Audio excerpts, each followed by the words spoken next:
حضرت سلیمان علیہ السلام اللہ کے ایک برگزیدہ نبی تھے۔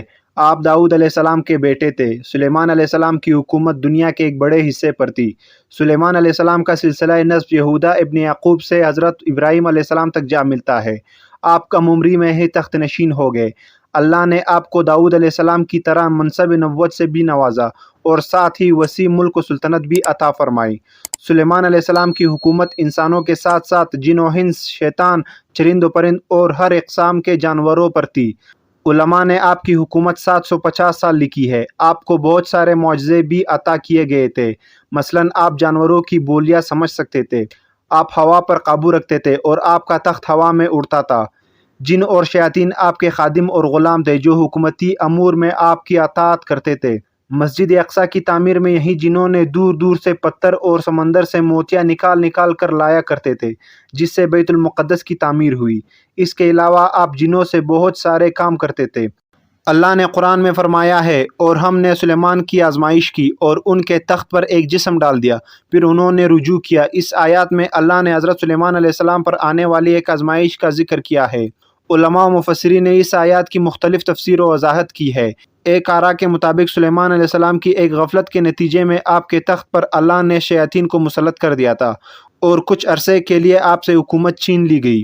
واقعہ یوں ہے کہ ایک دفعہ حضرت سلیمان علیہ السلام کسی جزیرے میں واقع ایک شہر سیدون پر حملہ کر دیا، کیونکہ وہاں کے بادشاہ کے فتنوں کے متعلق آپ کو خبر پہنچی تھی۔ اس جنگ میں حضرت سلیمان کے لشکر فتح یاب ہوئی اور اس بادشاہ کو قتل کر دیا گیا۔ مال و غنیمت کے طور پر اس بادشاہ کی بیٹی بھی حضرت سلیمان علیہ السلام کے سامنے پیش کی گئی، جو مسلمان ہو گئی، لہٰذا آپ نے اس سے نکاح کر لیا۔ نکاح کے کئی عرصوں بعد بھی وہ اپنے باپ کو نہ بلا سکی اور وہ اس کی یاد میں بہت غمگین رہا کرتی تھی۔ سلیمان علیہ السلام کے حکم سے جنات نے اس کے باپ کی شکل کا ایک بت بنایا، لہٰذا وہ اسے دیکھ کر اپنا دل مطمئن کر لیا کرتی تھی۔ کچھ ہی دن گزرے کہ اس کے کنیزوں اور قوم کی عورتوں نے اس بت کی پوجا شروع کی اور حضرت سلیمان علیہ السلام کے محل میں ہی خفیہ طور پر بت پرستی کا آغاز ہو گیا، جو 40 دن تک جاری رہا۔ آخر حضرت سلیمان علیہ السلام کے وزیر کو اس کا علم ہو گیا۔ اس نے آپ کو اس عمل کی خبر دے دی۔ سلیمان علیہ السلام بہت ہی برہم ہوئے اور غصے میں آ کر اس بت کو توڑ دیا۔ آپ نے اس عورت کو سزا کے طور پر اپنے محل سے نکال کر شہر بدر کر دیا اور سجدے میں گر کر اللہ سے معافی طلب کرنے لگے، لیکن اللہ نے آپ کی اس غفلت کی وجہ سے آپ کو ایک آزمائش میں مبتلا کر دیا۔ دراصل آپ کے پاس ایک انگوٹھی تھی جس کے وسادت سے آپ جن و انس پر حکومت کیا کرتے تھے۔ ابن عساکر اور امام ہیثمی کے روایتوں کے مطابق وہ انگوٹھی چاندی کی تھی۔ اس کا نگینہ آسمان سے آیا تھا جس میں یاقوت پتھر جڑا ہوا تھا۔ اس انگوٹھی پر اسم اعظم کنندہ تھا اور ایک حدیث کے مطابق اس انگوٹھی پر محمد صلی اللہ علیہ وآلہ وسلم کا اسم مبارک بھی لکھا تھا۔ یہ انگوٹھی آپ کی نبوت اور حکمت کی علامت تھی، جس طرح موسیٰ علیہ السلام کا عصا مبارک تھا۔ اس انگوٹھی کے ذریعے آپ امور حکومت بہت ہی اچھے سے چلاتے تھے۔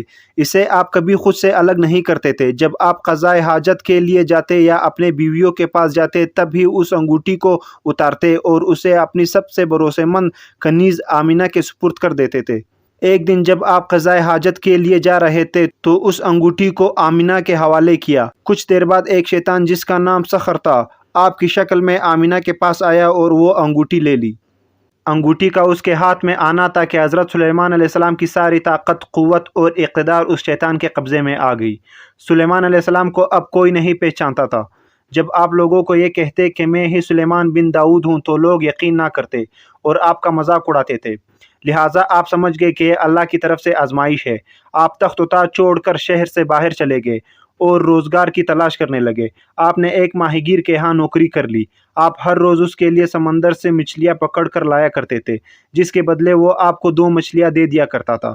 یہ سلسلہ 40 دن تک رہا، اتنی ہی مدت جتنی آپ کے محل میں بت پرستی ہوئی تھی۔ آخر کار اللہ نے آپ کی توبہ قبول فرمائی۔ اب وہ شیطان سخر جو محل میں سلیمان علیہ السلام کا شکل و صورت لیے حکومت کر رہا تھا، درباریوں نے اس کے عادات سے یہ باپ لیا کہ یہ حضرت سلیمان علیہ السلام نہیں ہے، لہٰذا محل میں موجود علماء نے یہ تجویز کی کہ اس کے سامنے تورات پڑھا جائے گا۔ اگر وہ شیطان ہے تو اسے سن نہ پائے گا۔ لہٰذا ایک روز جب وہ تخت پر بیٹھا تھا، سارے علماء اس کے ارد گرد جمع ہو گئے اور تورات کی تلاوت کرنے لگے۔ پھر کیا تھا، وہ شیطان کلام الہی سن کر تاب نہ لا سکا اور وہاں سے بھاگ گیا۔ جاتے جاتے اس نے وہ انگوٹھی سمندر میں پھینک دیا۔ تاکہ حضرت سلیمان علیہ السلام کو وہ انگوٹھی کبھی نہ مل سکے، لیکن تقدیر میں کچھ اور ہی لکھا تھا۔ اس انگوٹھی کو ایک مچھلی نے کھا لیا اور حضرت سلیمان علیہ السلام اس دن مچھلیاں پکڑنے ساحل پر گئے تو جال میں وہی مچھلی پھنس گئی۔ ماہی گیر نے بھی وہی مچھلی سلیمان علیہ السلام کو دے دیا۔ جب آپ نے اس مچھلی کو کھانے کے لیے اس کا سینہ چاک کیا تو وہ انگوٹھی نکلی۔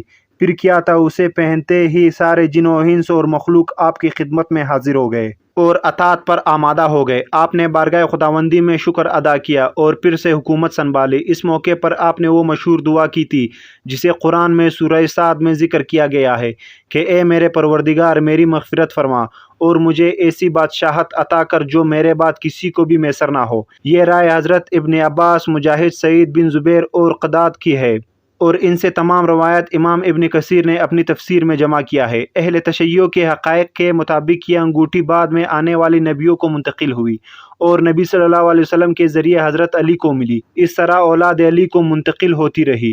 حسین بن موسیٰ بن جعفر کہتے ہیں کہ ایک دن امام رضا کے ہاتھ میں چاندی کی انگوٹھی دیکھی جو باریک اور نازک تھی۔ میں نے پوچھا، آپ جیسا انسان ایسی انگوٹھی پہنتا ہے؟ فرمایا، یہ سلیمان بن داؤد کی انگوٹھی ہے۔ یہ انگوٹھی اب امام مہدی کے پاس ہے جو ان کے ظہور کے بعد نمایاں ہوگی۔ ویڈیو پسند آئے تو چینل کو سبسکرائب کریں تاکہ آنے والے ویڈیوز آپ تک پہنچ سکے۔